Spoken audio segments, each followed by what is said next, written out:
आज के हमारे इस चैप्टर का नाम है सूरदास के पद, जो सूरदास जी के द्वारा ही लिखा गया है। ये इनकी जीवनी है जो मैं आपको सुना रही हूँ। महाकवि सूरदास जी का जन्म कुछ लोगों के अनुसार दिल्ली के पास सीही नामक गांव में हुआ था।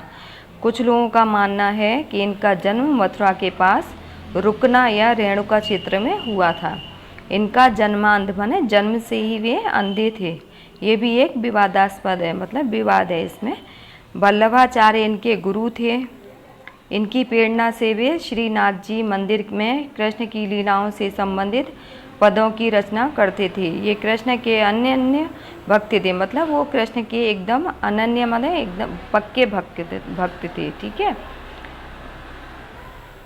वात्सल्य एवं श्रृंगार रस के वर्णन में वे अद्वितीय हैं। प्रस्तुत पद में सूरदास की अनन्य भक्ति भावना का परिचय मिलता है। उनका मन सिवाय कृष्ण के कहीं और सुख नहीं पाता था, मतलब वे कृष्ण के अनन्य भक्त थे। जिन आँखों ने कमल के समान नयन वाले श्री कृष्ण का दर्शन कर लिया हो और वे देव की आराधना कैसे कर सकती हैं, मतलब वो कृष्ण को इतना मानते थे कि वे अन्य किसी और देवता को नहीं मानते थे। आराध्य देव का गुणगान सूरज ने किया है। दूसरे पद में श्री कृष्ण का मनमोहक वर्णन किया है।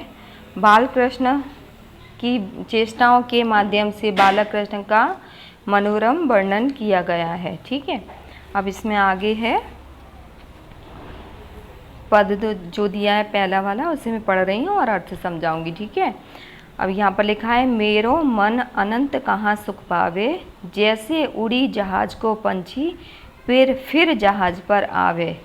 कमल नैन को छाड़ी महातम और देव को ध्यावे, परम गंगा को छोड़ पियासो दुर्मत कूप खनावे। जिहि मधुकर अम्बुज रस चाख्यो, क्यों करिल फल खावे। सूरदास प्रभु काम धेनु तजी, छेरी कौन दुहावे। ठीक है। अब इसमें क्या है, सूरदास जी क्या कह रहे हैं कि मेरा मन श्री कृष्ण के सिवाय किसी और से सुख नहीं पाता।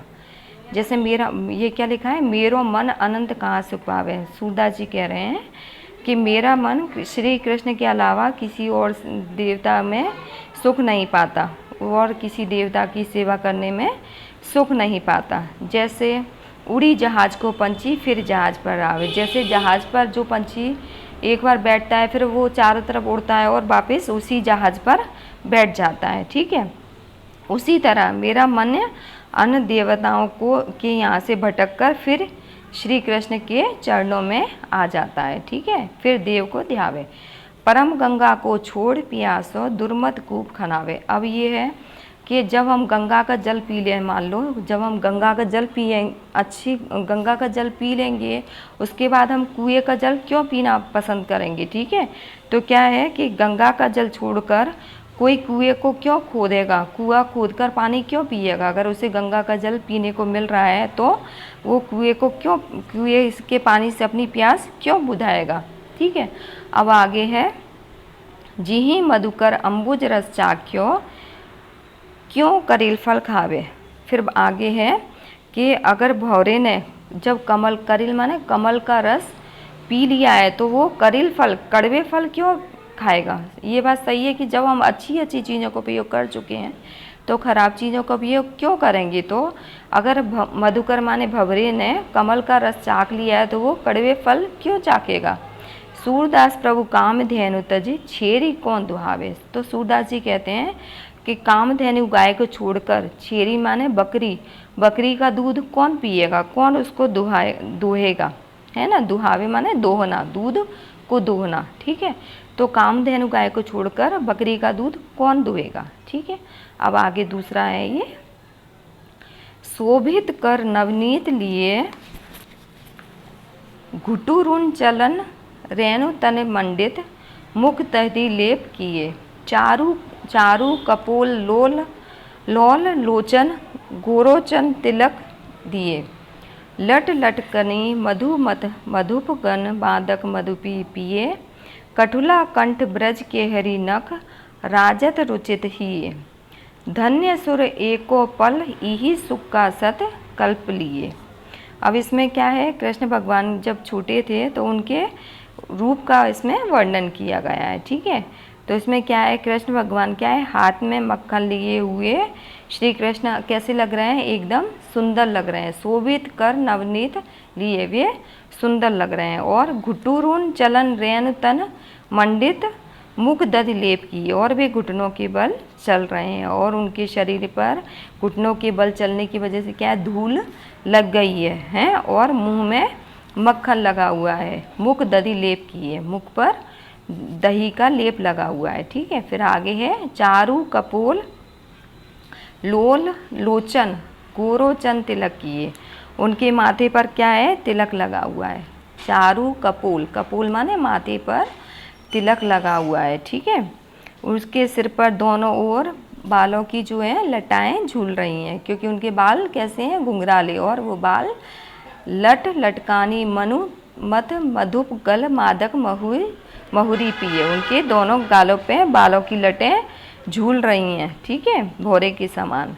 फिर क्या है, कठुला कठ ब्रज के केहरी नख राखत रुचिर हिये, धन्य सुर एको पल इही सुख का सतकल्प जिए।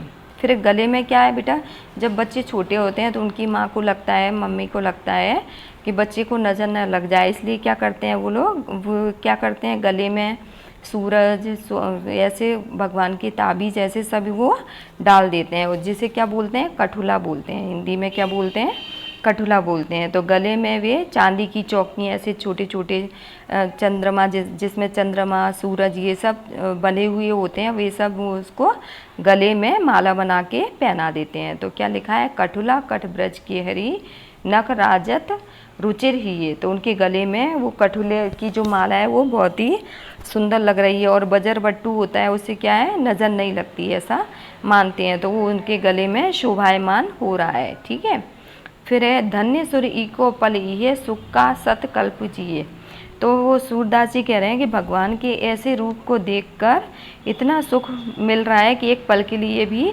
मैं अपने जीवन को धन्य समझता हूँ। मतलब भगवान के इस रूप को देखकर मुझे और ज़्यादा जीने का कोई अर्थ नहीं लगता। ठीक है, मुझे इतना वो उनका रूप इतना मनमोहक है कि आगे और जीने का इच्छा नहीं है। ठीक है, तो इसमें ये कृष्ण दूसरे इस वाले भाग में कृष्ण भगवान के रूप का वर्णन है, और इसमें उन्होंने भगवान की भक्ति के बारे में बताया इस वाले भाग में।